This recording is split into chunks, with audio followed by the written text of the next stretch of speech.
studio babai i Narcis. Kjo është një histori që kishte shumë shenja. Flas unë si jo terapiste, po ti e gjykon më mirë. Kishte shumë shenja. Është një histori e gjatë, nga këto histori të mbushura me vajza. Zonja, 35 vjeçare, tregon që sot ka OCD, që është Obsessive Compulsive Disorder, pra çrregullime të obsesiv kompulsiv me fiksime. Dhe ka çrregullim varësie dhe ajo fajson të jatin Narcis për këtë. Ka arritur deri në atë moment, deri në atë pikë që nuk flet as me tjemën, sepse jati e ka vënë kundër. Edhe pse ajo kujton që periudha më e lumtur e jetës vet ishte kur babai ishte jashtë emigrant dhe ajo ishte vetëm me nënën e cila kujdesej shumë. Pra ajo nën papritur tani i është kthyer në armike po them, por që ka prerë kontaktet, pra ka zgjedhur babain. Një histori, një babai që e poshtron, një babai që tradhton në familje, një babai që shumë i hapur për këtë. Jo vetëm manipulim, po edhe abuzim. Po, manipulim dhe abuzim, po dhe shumë manipulim. Hortenca? Mirëmbrëma, Dalina. Mirëmbrëma. Mua më vjen gjithmonë keq kur bëj një hyrje të, sidomos të historive tuaja dramatike, kur e bëj hyrjen, pastaj kur dëgjoj që jeni në link se si më duket vetja, them, po them historinë tuaj ndërkohë që ti je atje dhe ndoshta s'ndihesh mirë kur e dëgjon.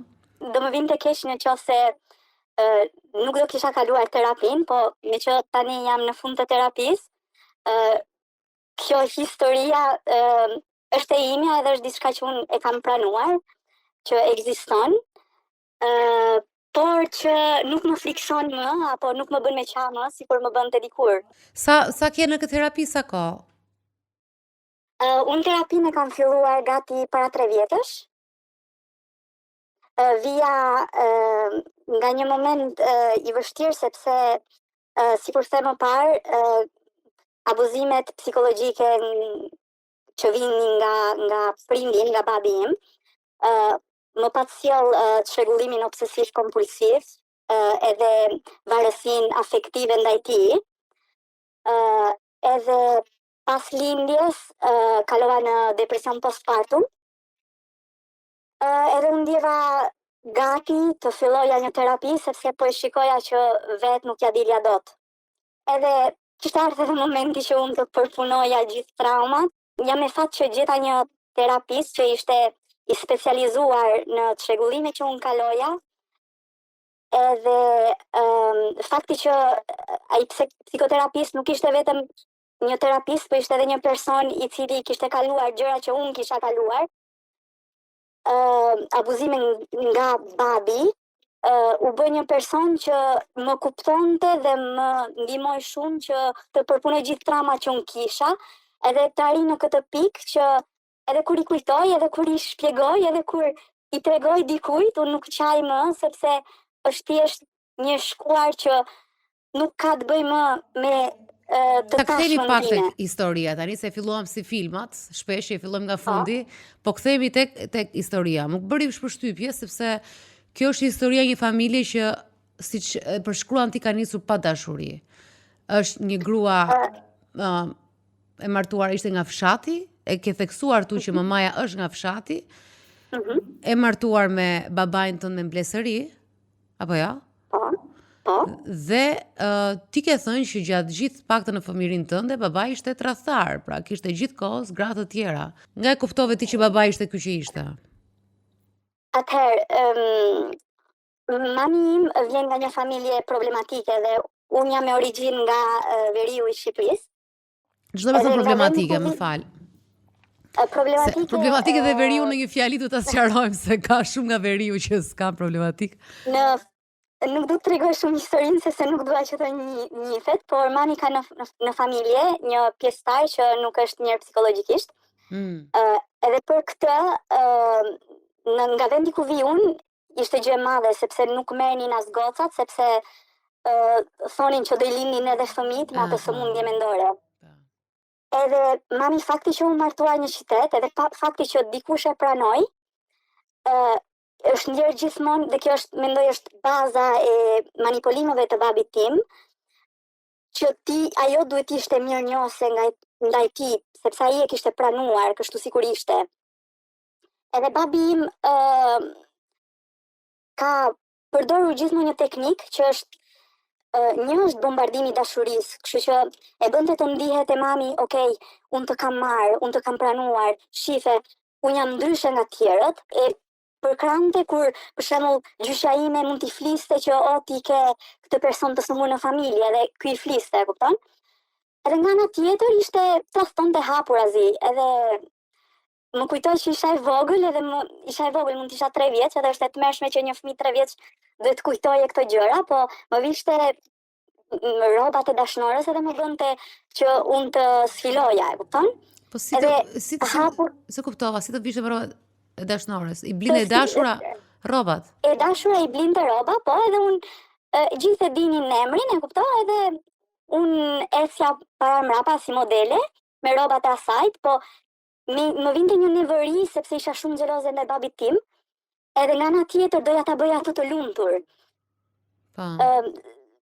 Sepse babi ka bërë gjithmonë këtë teknikë në jetën e vet, të bën të ndihesh e rëndësishme dhe nga ana tjetër ti nuk mund të ankohesh.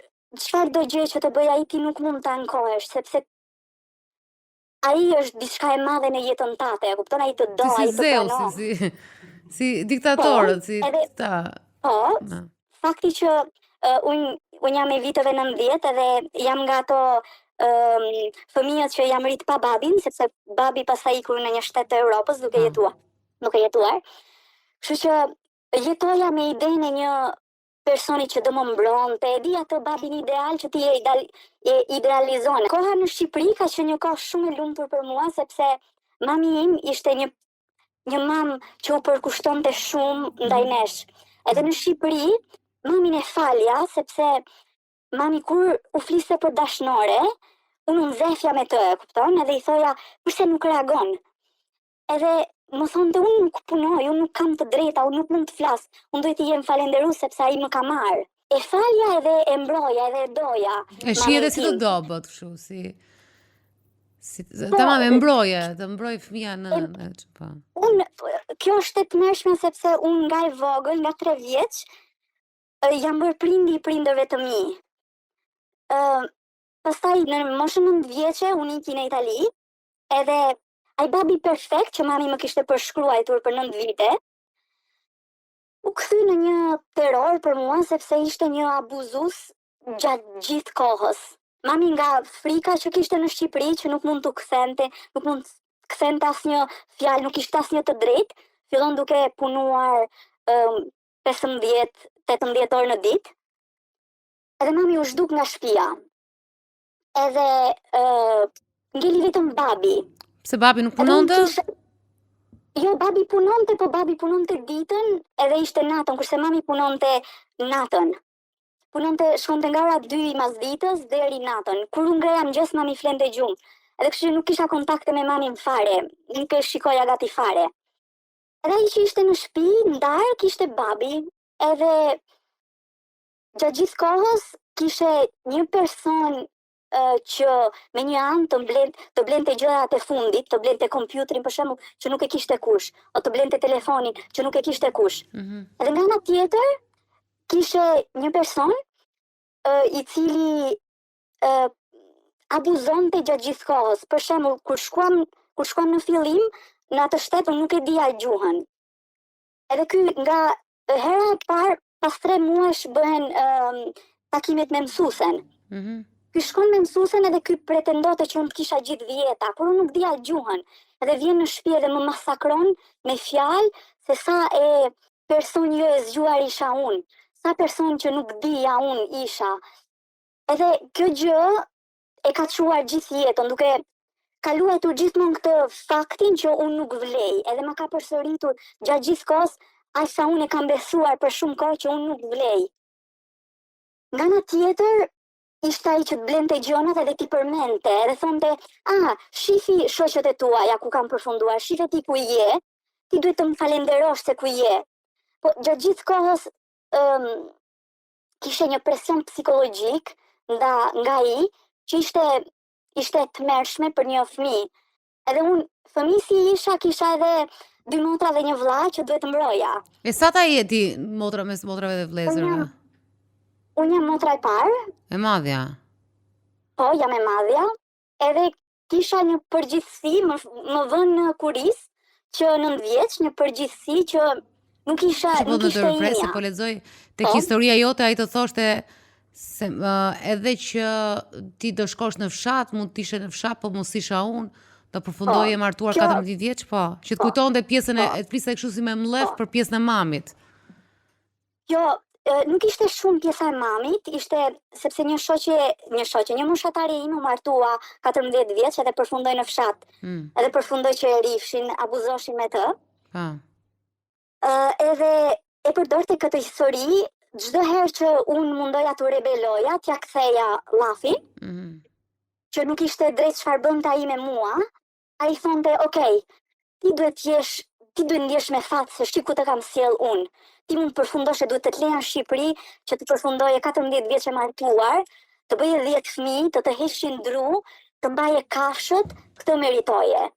Nuk u rebeloja shumë, sepse u ndjeja shumë mirënjohëse.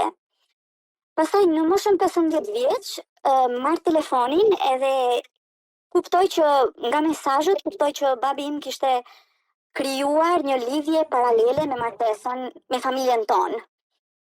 Kur ai u zhdukte për orë të tëra, ai ishte me dashnorën, edhe lexoj gjithë mesazhet, shkruaj shpejt këtë numrin diku, edhe nesrit shkoj e marr në telefon këtë gruan. Merr dashur e babit.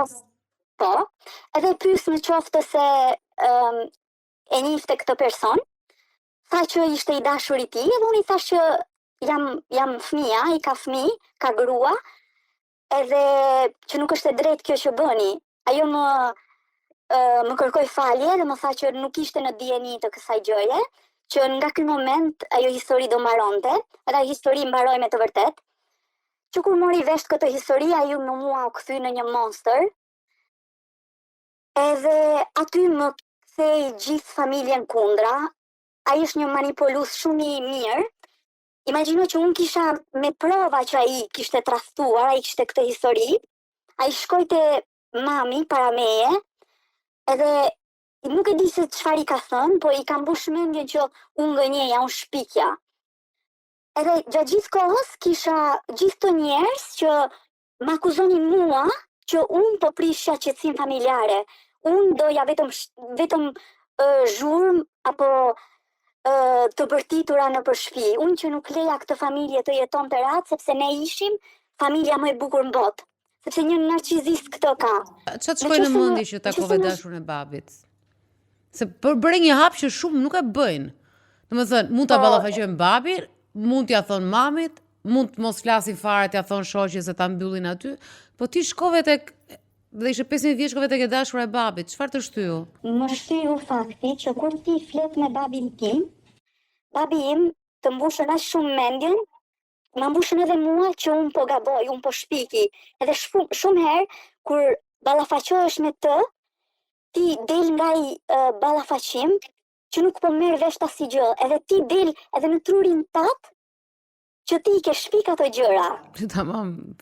Kjo është tamam tipa narcizi. Po, edhe ky ishte motivi përse unë kam zhvilluar çrregullimin obsesiv kompulsiv. Për çdo ballafaqim që kam bërë me babin tim, edhe për çdo herë që ai më ka bërë të mendoj që unë po i shpikja, që truri im po i shpikte, po imagjinonte. Edhe të ballafaqohem me atë, ishte prova për vetëm time që ajo histori ekzistonte. Kuptoj.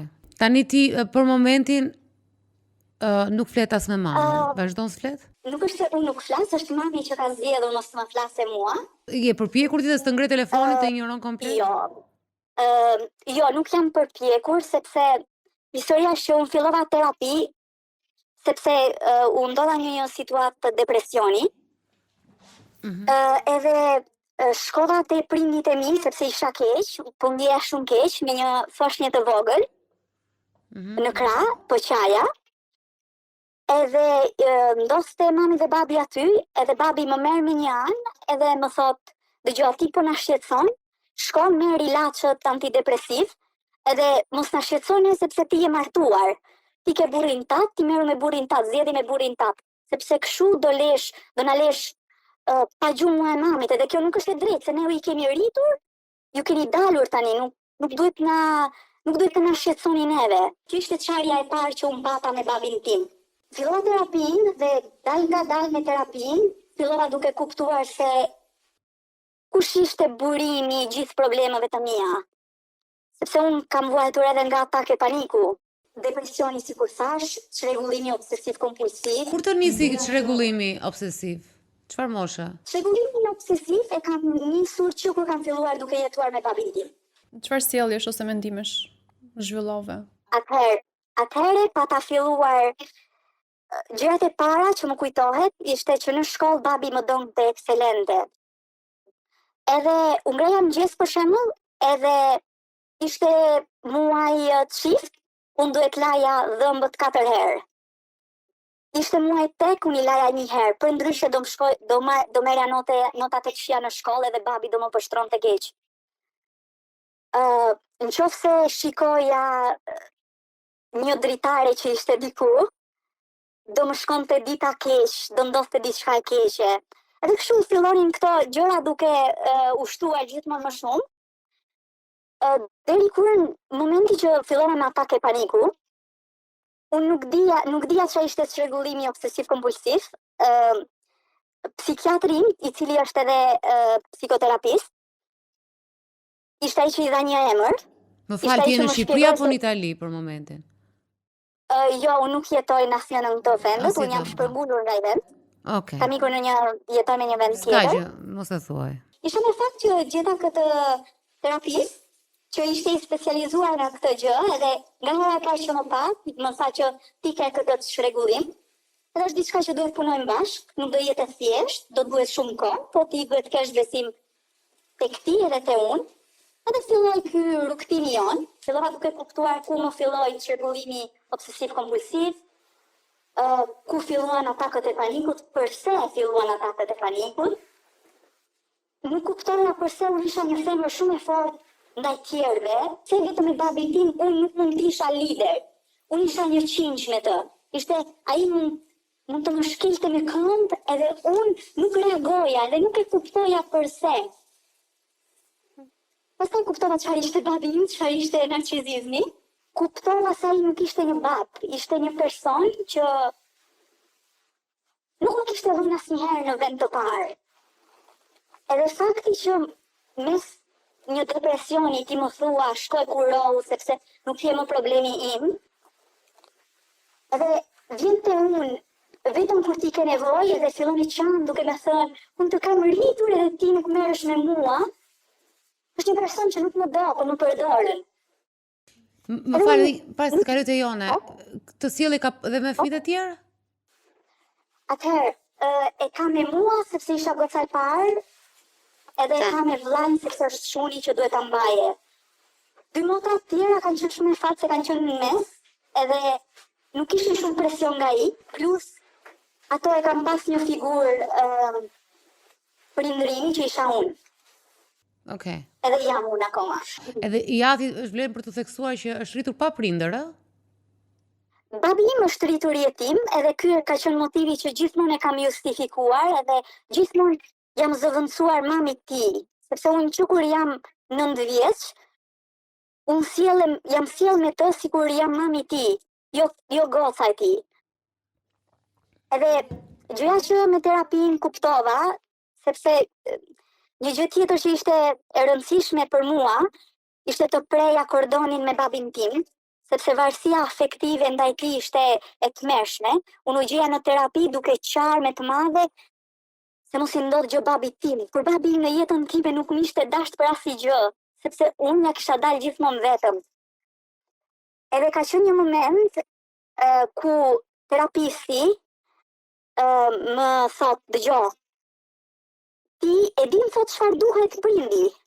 Thot prindi duhet kur është fëmia i vogël në moshë, edhe është ai personi që duhet ta mbroje, edhe duhet i jape një qetësi në shtëpi. Babi jot nuk ta ka dhënë asnjëherë, ky nuk është prind. Ti tani sa vjeç je, 35 vjeç, ti nuk ke nevojë më për një prind. Zgjohu, dhe këmbën në tokë, kuptoje ku je tani, edhe preje kordonin me atë që të bën keq. Filloj shkëpute me babin, edhe ku shkëputesh, aty narcizisti fillon nxjerr kthetrat. Ai nuk e dinte që unë kisha filluar terapin, por fillon duke u vlerësuar burrit tim, sepse sipas tij, burri im ishte ai që po më largonte nga ai. Ishte një vit që vinte te shtëpia ime, edhe nuk fliste me burrin tim fare, sepse ç'a priste? Ai priste që unë ta merra me një anë e t'i thoja, papi, ç'a ka ndodhur? Të ka bërë ndonjë gjë burri im? Edhe ai të ankonte dhe unë të urreja burrin tim, të filloja ta mbroja babin tim. Për fat mirë të tim, jam martuar me një person i cili është shumë i qetë, edhe është një person që nuk del kur nga vetja.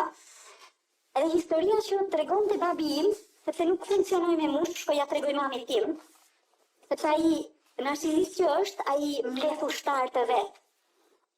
Edhe ushtari që përdor më shumë është mami im. Edhe shkoj tregoj mamit tim duke shtit histori që burri im e kishte trajtuar shumë keq. Kur më erdhi mami duke më bërtitur, aty i thash që për mua mbaron këtu, edhe ai ka qenë momenti i fundi që jam ballafaquar me mamin, po papi nuk del asnjëherë, ai është tip që nuk i ka qef konfliktet, nuk ka qef të flasësh me të, sepse kur fillon e flet me të, ai fillon e qan, ai kthehet në një fëmijë i vogël, edhe ty të vjen gjinaf edhe ti bërtasësh. Manipulim është dhe kjo. Është manipulim, shumë i madh. Është rasti kur narcisti fillon dhe përdor atë kartën e viktimës, situatat ku nuk ka më se çfarë si ta mbroj veten, edhe fillon pikërisht vjet në këtë regres, që shkon pas në kohë, në fëmijëri edhe qan, dhe ta preqet, edhe pse është adult. Po janë vërtet të gjitha tipare që mund të ketë një prind narcist në këtë rast. Po pra, po shumë të qarta. Shumë.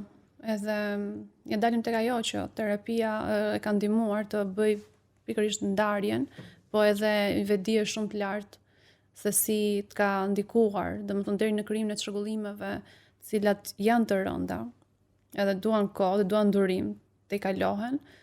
Nuk e di se si është situata jote sot, nëse ke arritur të lehtësohen apo jeta jote të mos varet më prej këtyre sjelljeve. Atëherë, varësinë afektive është shkëputur, më kanë ndihmuar shumë terapia, sikur thash, edhe çrregullimi obsesiv, me sa kam kuptuar nuk është diçka që shërohet, që ti gjithjetër nuk do kesh obsesione. Ideja e terapisë është që ti të njohësh që është çrregullimi jot, edhe të ndalësh kompulsionin, në kuptim që ke obsesionin, idenë që po nuk bëra këtë gjë do ndodhe diçka e keqe. Do t'i ndalon sjelljen. Po ti nuk e po e ndarje sjelljen, po shkove ti duke bërë kompulsionin për t'u qetësuar, do të qetësoj atë moment, po mrapa do kesh probleme tjera që është anksi. Kështu që kam obsesione, po janë shumë të vogla, sepse akoma jam në terapi. Po patjetër origjina e gjithë kësaj është sepse ti ke përjetuar një stres të jashtëzakonshëm të lartë, edhe trupi ka gjetur formën e vet se si ta shkarkoj, edhe kjo është një prej formave që ka zgjedhur. Gjëja më e keqe është që pas gjithë këtyre gjërave, gjëja e keqe është që unë nga që jam mësuar me një ambient shumë toksik, edhe aktualisht u bën 12 vjet që unë jam në një ambient jo toksik, unë çdo herë lumtur, unë nuk di të jetoj e qetë. Edhe tani momenti i terapisë time është si të mësoj të jetoj në lumturinë time, si mos kem frikë nga lumturia. Kur e zbulove këtë, si të bëri që të kishe përjetimin, që nuk mundesh të jesh e qetë në një moment, apo të shijosh lumturinë e qetë? Këtë e kuptova sepse babi im mi ka bërë këto gjëra. Çdo herë që isha e lumtur, mi zbërthente këtë lumturi. Sepse për atë ishte shumë e rëndësishme që unë të mbaja varësi ndaj tij. Ai nuk më lente, për shembull, më dha patentën, por nuk më lente të shkoja me makinë, sepse unë do vdisja, e kupton? Më prete fluturat, gjithmonë që unë të fluturoja, krahët të fluturoja, e kupton? Ose kur kam njohur burrin tim, shpikte gjëna që ai do më dhunonte, ai do ishte drogaxhi, ai do më çonte prostitut, gjose unë do largoja nga ai vend. Edhe e kam kuptuar edhe nga vin këto. Qa mendimi ke për babë? Ose qa ndjenje? Nuk e urrej as pak. Mendoj që është një person që ka shumë probleme, por unë nuk jam mami ti, edhe sikur e mora unë jetën në dorë, duke shkuar në terapi, duke vënë vetën time, gabimet e mia në diskusion, edhe ai është një person mbi 18 vjeç, që është i Zoti të bëje një hap të tillë. Shiko, Hortensa, më fal, po e që më bën përshtypje se që në fillim fare e kuptoha që jeton dhe jashtë shtetit, dhe me mënyrën se si ishte me gjithë respektin për ato terapisë tu, po nuk e di pse kuptoha që kishte diçka jashtë. Hortensa. Dhe ajo jeton jashtë, dhe ka bërë dhe terapi dhe ka arritur në këtë ndërgjegjësim, në këtë high consciousness, në ndërgjegjësim të lartë. Megjithatë unë mendoj që është kaq, unë nuk e di sepse kjo ka pasur, është diagnostikuar me varësi ndaj tjatit. Edhe është shumë e vështirë kjo si shkputje ndaj prindit. Është ndryshe mos flasësh me babain e fëmijës, pse ke asgjë. Në fundin e ditës thaj që si kemi asgjë dhe s'flasim. Babain e fëmijëve, dashurin, nuk e di, çdo njeri rrotull shoqë ngushtë. Pra, mbaret si krijon lidhjet, por është patjetër që me prindin është më vështirë. Më duket shumë si gati si mision shumë i vështirë, është sikur misioni më i vështirë, sidomos sepse prindit janë identitetin tënd, janë pjesë e identitetit tënd. Alina, ka rënjosur dhe nuk e di a ke momente relapsi, jo të doja të pyesja, ke momente që të merr shumë malli apo e ke pas të vështirë këtë pjesën ose ndihesh komplet bosh, ë? Më trëm shumë fakti në qoftë se ai do afrohet te unë. Të trëm. Nuk dua. Okej. Është një person që më ka marrë shumë energji, më ka thith shumë energji. Edhe nuk dua për herë të parë në jetë time, mos të kem familjen e tij, përgjegjësitë e tij në shpatullat e mia. Po, e ke menduar në një skenë, me që se së të flasin prindrit, është gjithmonë e skena, unë e fillova me këtë skenë me Jonën sot, që është shumë e vështirë në Shqipëri që fëmijët mos i flasin prindërve, apo do me thonë t'i dënojnë për dëmët që u kanë bërë, neve rrim deri në fund dhe jemi dhe viktima të një gjëje të përbashkët që është dërtuar dhe kryesisht nga prindrit në fëmirin tonë, dhe themi se tashi ato janë pleq, si do rrim pa neve, një ditë do vdesin. E ke pasi këtë ndjenjën e fajt të pleqërisë të tyre? Më ka ndihmuar shumë fakti që unë jam rritur jashtë, edhe shoqëria ime është gjithë nga jashtë, edhe këtu edhe në vendi ku kam jetuar më para. Edhe ato me prindit kishin një raport që ishte ndryshe. Ato ishin fëmijët, prindi ishte prindi. Edhe çdo herë që se babi këtë thonë, dhe unë jam babi, ti duhet të më respektosh, sepse unë jam babi. Çfarë do të bëj unë jam babi. Tani për shembull, teknika që po përdorën shumë është fakti, unë kam 60 vjeç do vdes, më kanë qenë edhe pak vit, çfarë do bëni ju, do ngele merak. Më kanë ndihmuar fakti sepse duke kuptuar se ai nuk ka bërë asnjë gjë për të ndërtuar një raport me mua. Përse mua të më vije keq për të, kur ati nuk i vinte keq për një person që ishte në mosh, një person që ai duhet mbronte, një person që duhet ta vente gjithmonë në vend parë, sepse ky është prindi. Ti ve në jetë një krijesë edhe ti duhet ta mbrosh, është detyra jote. Po fëmia nuk ka detyra ndaj teje, sepse është zgjedhja jote. Liçuri unë e kam menduar. Çfarë më ka dhënë ai? Më ka dhënë telefona dhe kompjutra. Maksimumi do i jap lek që të paguaj dikë që të kujdeset për të. Po dashurinë time ai nuk e meriton. Do i le të përfundojë barbër rrugëve, por nuk meriton gjë tjetër nga unë përveç lekët. Shiko, ka diçka është që e ceku shumë mirë Hortensa, dhe më vjen shumë mirë Hortensa që se ti e the dhe vetë edhe i jashtë dhe je në një mjedis komplet tjetër, sepse këtu është mjedis shumë bytës, dhe sidomos në raport me prindrit, nuk ta falin, dhe unë kam vënë re diçka që fëmia mban shumë faje. Pra diskutimi që ore nuk i zgjodha unë këta prindër, tashi unë nuk mundem më me këta prindër, nuk ekziston.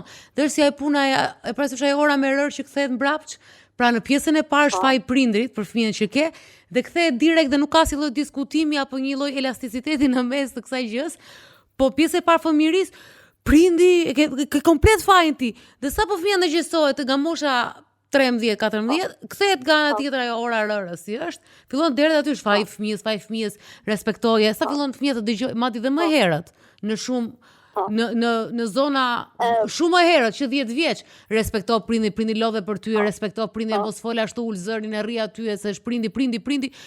Dhe tash po mendoj edhe shumë më herët madje, ne kemi dëgjuar që në kujdes prindi se prindi është pa qef, të kesh një prind smur për shembull, i rritesh tërë jetën me prindi pa qef, ule zërin se ka qenë në spital, është vdek, mos ke asnjë ide, ti s'ka asnjë mendim, s'ka. Dhe ti ke një ndjenjë faj dhe thua më fal, linda unë apo se kush ka lindur, prindi im. Dhe ti që ke arritur në këtë ndërgjegjësim, dhe unë ka stile po bëj këtë pyetje si avokatin e djallit quhet, ka stile për të kuptuar që dhe ti realisht më pëlqen shumë sepse je shumë drejt për drejt, nuk e ke shiko po të vdes tash. Natyrisht do kesh dhe fantazmat e tua dhe ti se nuk ikin ca fantazma asnjëherë, ke që por që i ballafaqo dhe fantazmat, e di që kur të del fantazma nga dollapi, ti e di që është fantazm dhe i flet fantazmës dhe pastaj e çon aty ku e ka vendin. Po më vjen shumë mirë për të, se kjo është një shembull për të Hortenca, besoj unë. Sa Rita po Hortenca ka dalë një cilësi që tha dhe vet, unë në natyrën time jam natyr lider, tha. Kështu që marr vendime dhe po të shikosh, ka marrë atë vendimin shumë të madh që e përmendë më përpara, që ka shkuar dhe ka komunikuar me personin tjetër që kishte lidhje jati. Domethënë e ka këtë ndjesinë edhe çfarë bën një narcisist është që kërkon të modifikojë si person, kërkon të vendosë një identitet tjetër. Deri diku ka arritur sepse ka zhvilluar sidoqoftë disa çështje tek Hortenca që e ndjekin edhe sot. Por faza e zbulimit edhe lidhjes së vetes me atë pjesë që nuk pati mundësi ta zhvillonte në atë kohë dhe po e bën tani, do jetë pjesa ku ajo do të shkërojë plotësisht edhe më shumë se sa po bën. Sepse ka arritur një pikë të jashtëzakonshme shumë të mirë. Me një vendosmëri të lartë, një ndërgjegjje shumë të lartë, edhe kjo fal punës edhe dëshirës që ajo ka pasur për t'i dhënë fund disa vuajtjeve që ne në konceptin kulturor i themi që janë të pranueshme, pjesa sakrificës. Domethënë, pse vetëm nënat shqiptare vuajnë, nuk vuajnë nënat e shteteve tjera? Pse krijohet kjo ideja që vetëm baballarët tanë vuajnë ose janë me ata që kanë nevojë për kujdesin e fëmijëve. Domethënë, nga këtu nisin shumë po dhe këtu si konceptesh. ti s'ke ku shkon të ankohesh për nënën tënde sepse ke të gjithë kundër. Të thot gjyshja, pra mund të jetë ka të ndërgjegjësuar në moment kur ka ekstreme, ose po them për rrafje kështu dru, apo them edhe për këto shenjat, ti s'ke se thotë jo mos e mërzit nënën se babi yt lodhet, dhe kjo është një shpreh kujdes. Dhe gjithkohës ti nuk mbaron dot fjalin, nuk flet dot sepse ka gjithmonë një hall nëna ose babi yt, se babi po të jep bukën. Po vaj, faji im është linda dhe tash duhet ha, më linit të vdekur, më i kosh e plerave dhe më gjenin më dirin gazet. Kupton, kështu që për momentin që më morët, është sikur duhet jesh i falënderues dhe ndonjëherë duket sikur ky narcisizmi se ka dhe shumë forma, pra edhe ky siç ke thënë ti ka shumë, po janë shumë drejtje dhe shumë i shpesh, gati je gjithkohës kështu sikur duhet rritesh me mirënjohje. Domethënë, dakord, i bëjmë këngë nënës dhe babait dhe falenderojmë shumë. Dhe bravo i qoftë. Po është dhe detyra tyre apo jo, që të jenë prindër të mirë.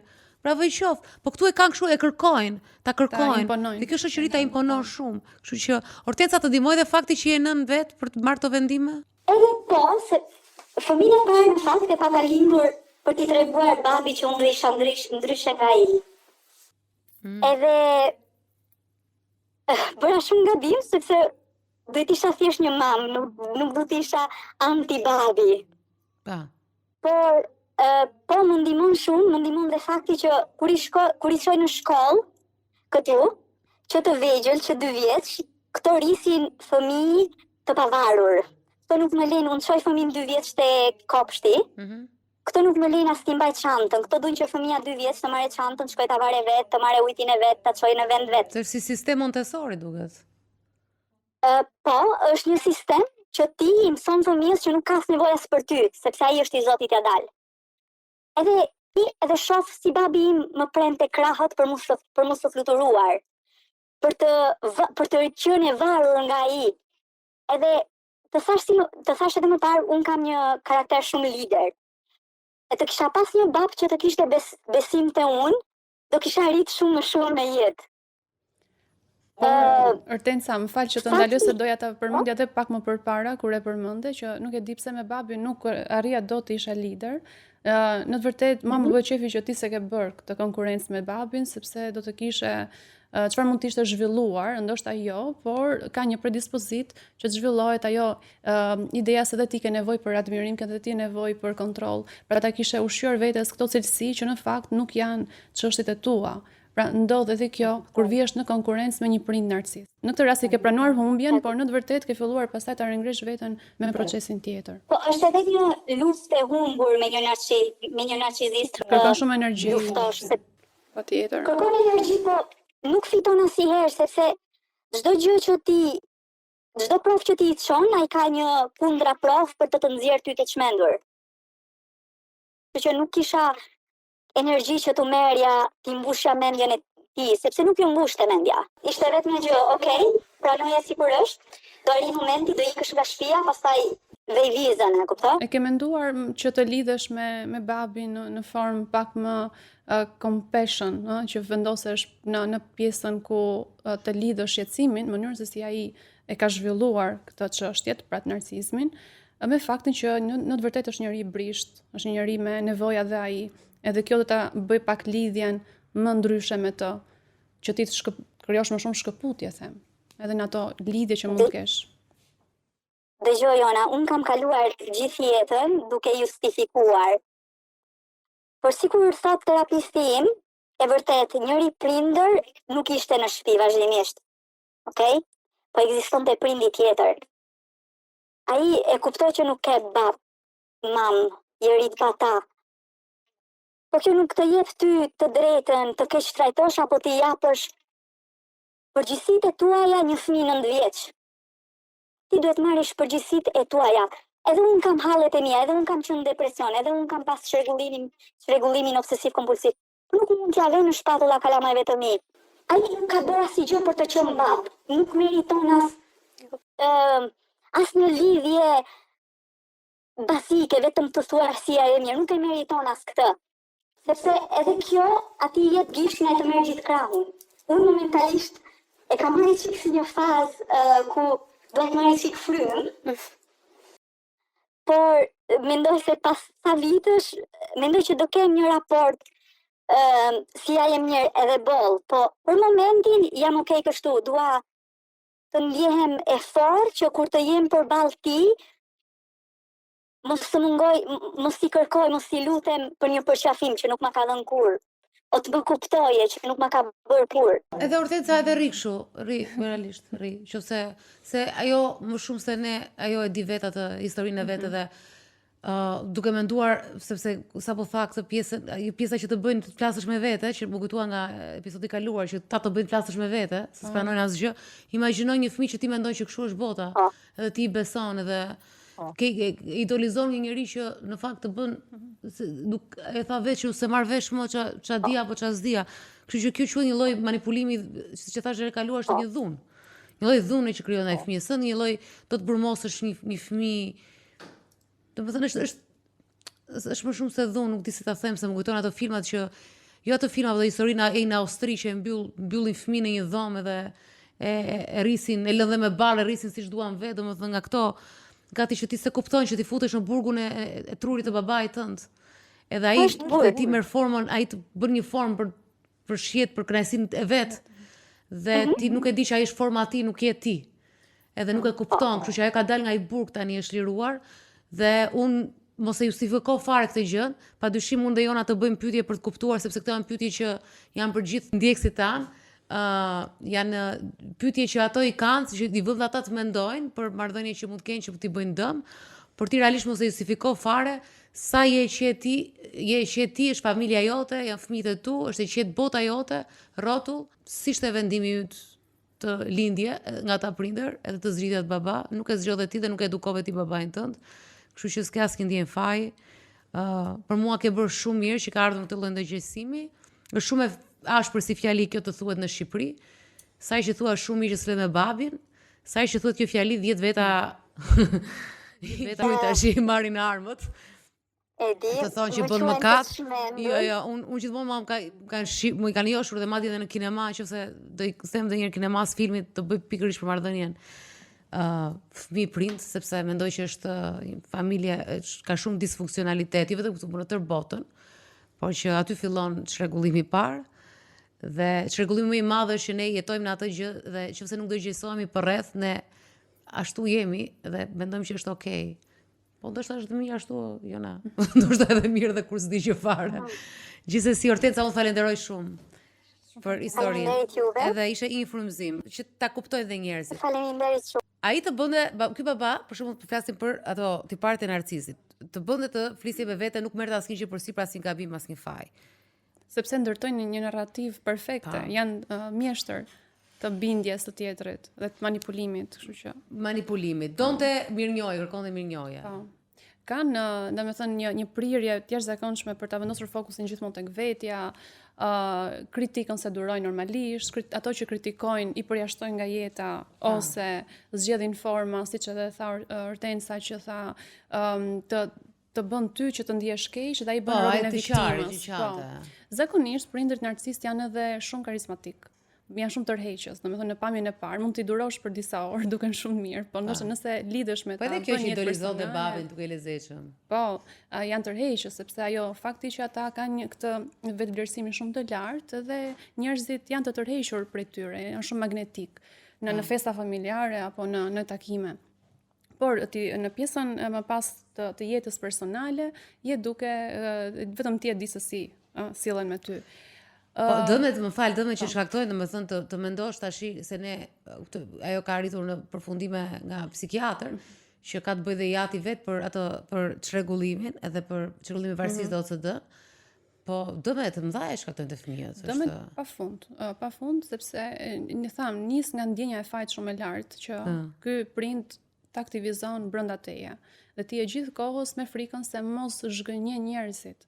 Domethënë ti mund të arrish suksese të jashtëzakonshme për veten, por në fund fare je pasigurt për atë sukses, nuk të kënaq kurrë. Edhe kjo është një sindrom që përmendet shumë herë tani, imposter syndrom. Imposter. Edhe kjo mund të vi dhe kjo nga mund të vi. Nga këto marrëdhënie. Imposter syndrom për ato që se kuptojnë ato që nuk kënaqen asnjëherë me arritjet e tyre, mund të kenë marrë çmim Oscar edhe nuk i duket asgjë ajo, sepse mund të vi nga dhe çrregullimet, nga këto që ne quajmë pak më të lehta, që janë neurotike, ankthi, ataku panikut, futet dhe OCD-ja aty ose ajo që përmendi Hortenca, jo se janë të lehta, por janë le themi më të lehta për tu trajtuar se çështjet e tjera.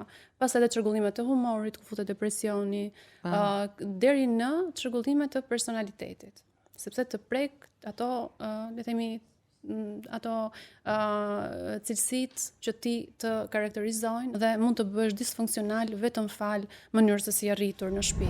Para se kalojmë në historinë e fundit që do ta kemi në studio dhe jam shumë gëzohem shumë kur kam njerëz në studio dhe mos kalojnë atë fitrin. Edhe për mua se dua të shikoj njerëz. Po, do ta kemi në kolltuk sot, do të shikojmë njerëz. Para se thash të kalojmë tek i ftuari i fundit, unë e hapa si temë këtë tek faqja ime dhe kanë ardhur shumë histori dhe unë doja vetëm ta kalonim shumë shpejt.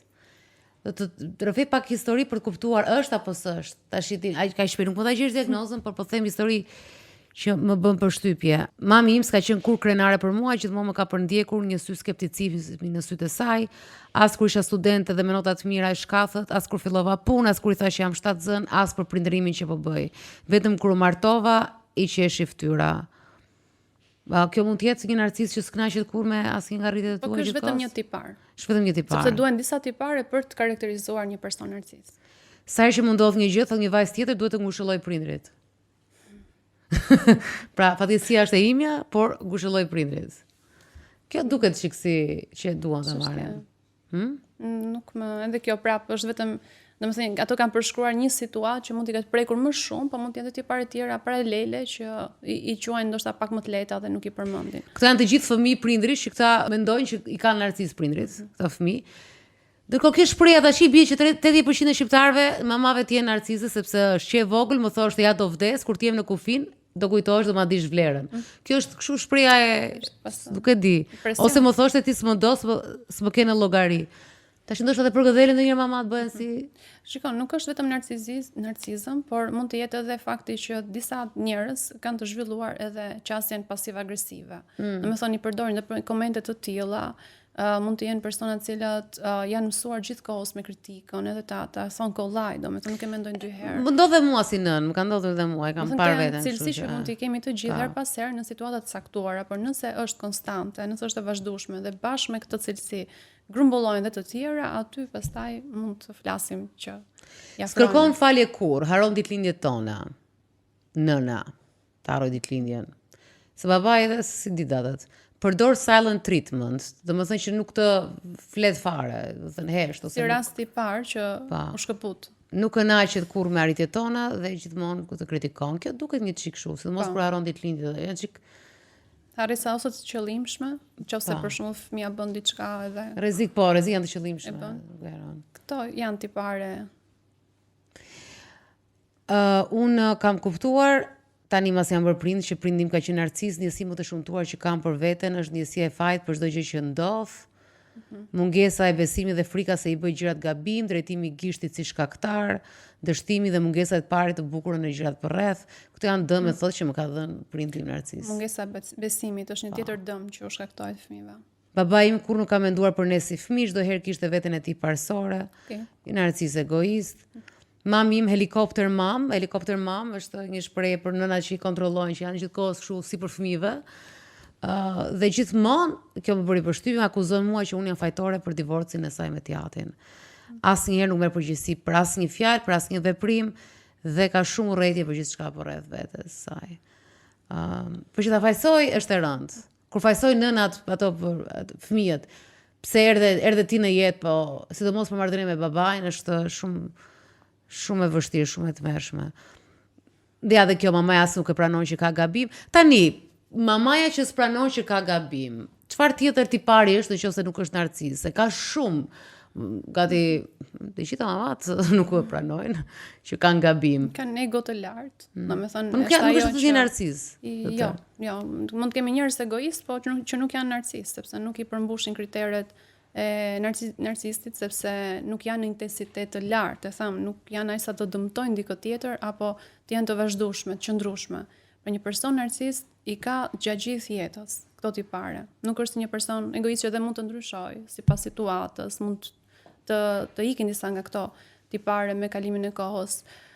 E thash mund të jetë edhe pasiv-agresive, pra mund të persona që e përdorin, po në mjedise të sigurta. Po këto nënat që janë kështu që se folën për të nënat që s'marrin përsi për fajin, po këto nënat që ndajnë fëmijët, pra që kanë preferuar, jo vetëm, se unë di histori vetëm çunat versus gocave, por edhe goca me zveti ose çunat, për shembull, ai që kësaj ti ose jep një siguri financiare, fëmia që jep siguri financiare, ose ka një imazh, është një shkollë më të mirë apo një gjë që e nderon këtë, po këto mund të kenë kështu. Mund të jetë edhe një qasje egoiste, janë prindër që nuk i kanë përmbushur për shembull dëshirat e tyre më përpara dhe i gjejnë përmes fëmijëve. Mua më vjen ndërmend tani dhe raste në mendje, se si nënat kërkojnë të realizojnë ëndrat e tyre në kurrizë të fëmijëve. Po kur them në kurrizë është që është shumë e tepërt. Po, kam njohur nëna në botën e artit. Pra futen në jetën familjare të vajzës që ka krijuar familjen e saj dhe thjesht i tregon se çfarë ka nevojë dhe qëndron aty, kërkon të realizojë dëshirat e veta. Pa menduar se çfarë dëmi mund t'i shkaktojë fëmijës, sepse absolutisht secili ka të drejtën të zhvillojë, të plotësojë, por kërkojmë edhe pak qasje kuptimi ose si ndihet personi tjetër. Kurse këtu mungon, mund të jetë edhe nga, siç e tham, pjesa e moshës që ndonjëherë ti provokon këto shpërthime, që ti fillon edhe aty thjesht kërkon dikë të ndihmoj të realizohesh si person, sepse në një moment në të kaluar nuk e patë këtë mundësi. Jo çdo gjë mund të lidhet me narcismin, por patjetër që secili ka momentet e veta kur i shkarkon ato traumat. Shiko, këtë prindës se ishte ajo që tha mami mbaroi ditëlindjen, këto që s'bëjnë dhurata, e ka përmendur ja, njëra thot as për vitri 8 mars për ditëlindjen e tyre do t'i paguaj unë të gjitha. Tjetri thot as për 30 vjetor s'po blen dhuratë, as një drek modeste, natyrisht presin që unë të gjej burr, as një gjë si bën përshtypje, as shkolla ime, as Po kjo pjesa as më bën dhurata, as më festojnë ditëlindjet, as çfarë është kjo? Dhe kjo mund të Edhe qasja e prindit që kanë ndaj këtyre situatave, pra shikon fëmijët si përmbushje të nevojave të tyre më vonë, nuk i shikon që i sjell në jetë edhe për të sjell një vlerë atyre, komunitetit, por i shikon vetëm në drejtim të vetes. Jo patjetër e tham që mund të lidhet vetëm me narsizmin. Thot dhe një gost tjetër që asnjëherë s'më kanë dhënë lek, thot s'kemi lek as për rroba as për ushqime, ndërkohë që ata kanë bler vetë prindrit e mi një shtëpi 300.000 euro. Ndërsa mua nuk më jepnin. Mund të jetë një metodë që ato duan të arrisin fëmijën, si ata miliarderët që thonë nuk i jap lek fëmijës të rritë, I don't know. Pak e çuditshme për realitetin ton, që janë dhe prindër. Jo, është pak e çuditshme. Edhe të blejnë dy prindër shtëpi 300.000 euro është pak e çuditshme. Se prindërit tanë shumica nuk hap kondicionerin, pjesën të madhe të kohës. Në përgjithësi, prindrit zakonisht janë ndihmues të fëmijëve. Pra edhe ata kanë si një dëshirë për të ndihmuar dhe kur nuk munden, por kemi realitete të ndryshme. Atë realitet toksik, prindrit kanë qasje jo të shëndetshme ndaj fëmijëve, në të vërtet nuk është mbështetet shumë nga komuniteti. Pra siç e tham, edhe po fëmia ti kthej krahët, thotë nuk mundem më me ju, gjykohet shumë. E kemi shumë të rëndësishme këtë në marrëdhënien edhe jemi shumë të lumtur në ato, duke qenë se jemi vend I vogël edhe kemi pasur hyrje dalje kështu, jemi shumë si thuash sikur mësojmë këtë gjë, edhe plus që edhe ne nuk tregojmë shumë gjëra jashtë. Edhe si tregojmë edhe nuk bëhen muhabete, më fol çik për nënën tënde. Po edhe kur dihen, Dalina, edhe kur dihen problemet e rënda në familje, prap komuniteti hesht. Mama akoma ka ngelur në mendje historia javës kaluar të asaj vajzës që nuk pranoi në shtëpi nga prindi. Domethënë çfarë gjendje shkonte ajo.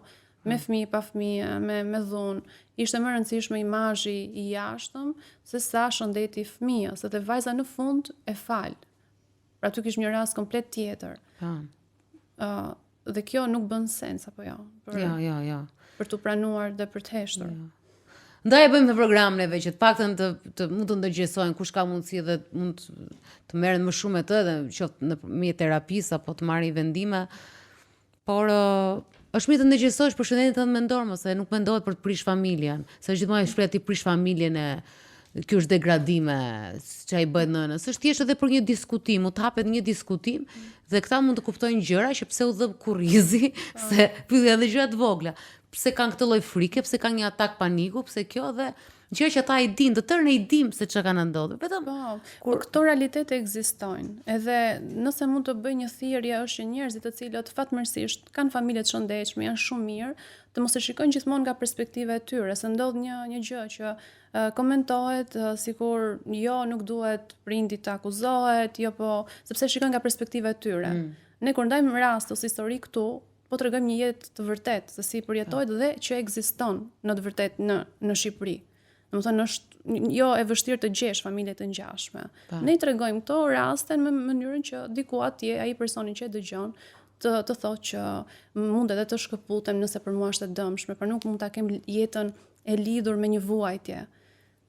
Dhe ta bëj këtë hap. Pra, unë mendoj se gjithë ajo ndihma që ne mund përcjellim është pikërisht për këto raste që janë aty diku larg, edhe që duken kaq të izoluar, edhe mund të zërion ndoshta ti ndihmojnë sidoqoftë ta arrit diku për ta bërë të shputjen e pashëndetshme.